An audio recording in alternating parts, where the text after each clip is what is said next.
Hello friends, today we are going to do some baking. We're going to make some soft white sandwich bread with some really simple ingredients. This is a really fantastic bread recipe.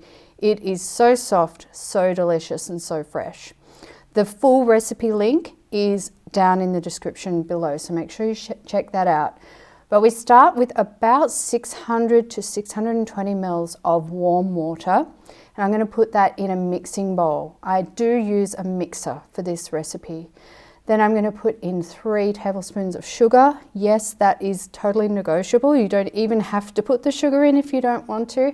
It does make the bread extra nice. You can sub for honey. And I'm not sure about other sugar alternatives because I haven't tried that. You can also put less sugar if you want to. Then we've got 3.5 teaspoons of dry yeast. And I'm just giving those a whisk together with the warm water just to get everything wet. And then I'm going to sit that for 5 to 10 minutes. What I'm looking for is a bit of frothiness. So you can see now that after sitting for a few minutes, it has started to bubble and froth a little bit. And that's exactly what we want. Now to that, we're going to add our flour. I use 1 kilogram of flour. This recipe does make 2 sandwich loaves, so that's why we use so much flour. I use a strong baker's flour. And then I pop the dough hook on, and I'm just going to put that on minimum, but hey, it helps if you turn your mixer on at the wall first, then it will actually work. So just on minimum to start incorporating all of the wet and dry ingredients together. And you'll see how this starts to change the ingredients as we go. The mixer does a really great job, and it's actually a really crucial part of this recipe. Just popping my salt in there, 2.5 teaspoons, because it does aerate and knead the doughs so well. Some people might ask me about, can I still make this recipe if I don't have a mixer? And sure, yeah, absolutely you can. I'm just not certain of your results. So if you have a mixer with a dough hook, absolutely use that.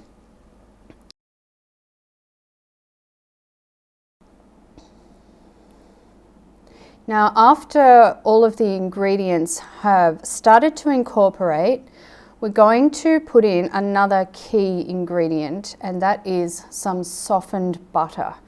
This really elevates the dough and makes it much richer.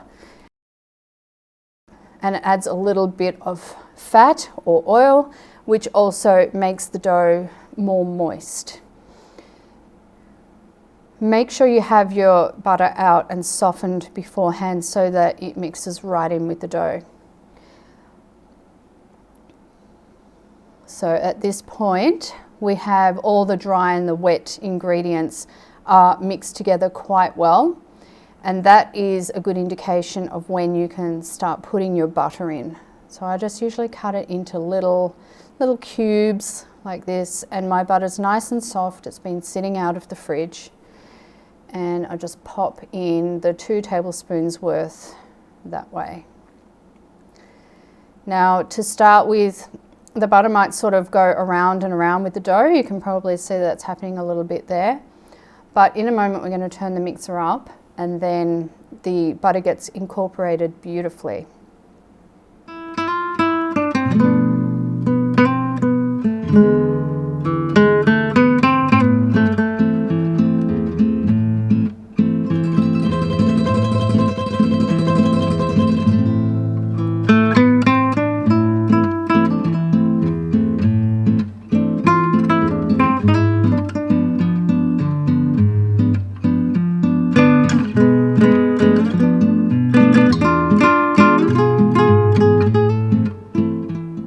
So it's time to turn it up, and I just turn it up to number 1. I don't go crazy with it. Number 1 is actually pretty fast. You can see it going much faster than it was on minimum. And then I set my timer for 10 minutes. Really important to get that 10 minutes in. That makes a beautiful, light and soft dough.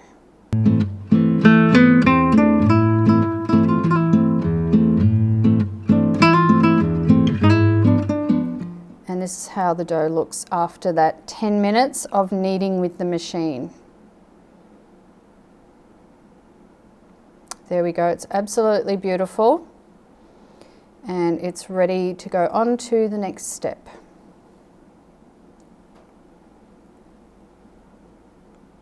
Now, if you are just making the one batch of dough, which gives you 2 loaves, you don't need to do this step. You can just leave the dough in the mixing bowl, but I'm actually going to make another batch of dough because I always make 4 loaves at once.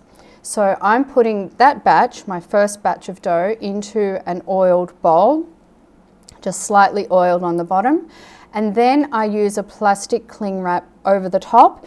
If you have something like a beeswax cover or something else like that, you can totally use that.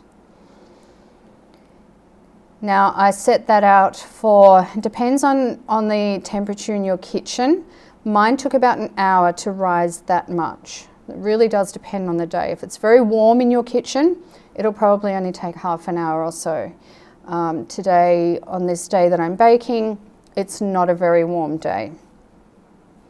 So I'm going to turn that out onto the bench, and I've just floured the bench lightly just so that the dough doesn't stick. It's not a really sticky dough, but it can stick to surfaces a little bit just when you tip it on. And then I'm going to cut my dough in half into 2 roughly equal portions. Look, you don't have to be really specific about the portions, just roughly. I don't weigh them or anything like that. And then I like to gather all of the dough together in a kind of a peak, and then flatten the peak out and roll it down.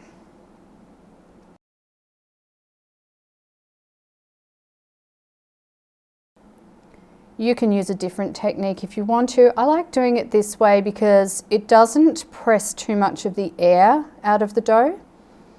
And I like to keep it just a little bit plump at this stage. It loses a little bit of air through the shaping, which is fine, but I don't want to press all of that air out. And then the second bit of dough gets the exact same treatment. Rolled down, you put it seam side down in a tin, and I line my tins with parchment baking paper, a non-stick paper, and as you can see, my paper is quite stained. I use them over and over until they're absolutely dead.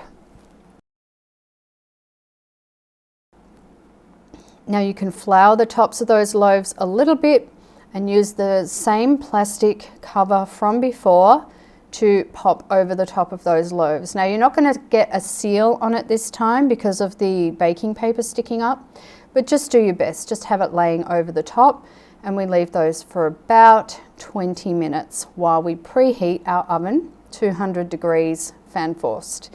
Then I use my serrated bread knife, which I absolutely love. I've had it for so many years. My husband bought it as a gift for me. And I just put in 2 slits. You can get a little bit fancier if you want to. This is because the bread is going to open up anyway, so we allow some slits for it to be able to do that. And this is how the lovely plump dough is looking before it goes straight into the hot oven. And out of the oven, we have beautiful golden brown loaves. So that's how they look when they come out of the oven.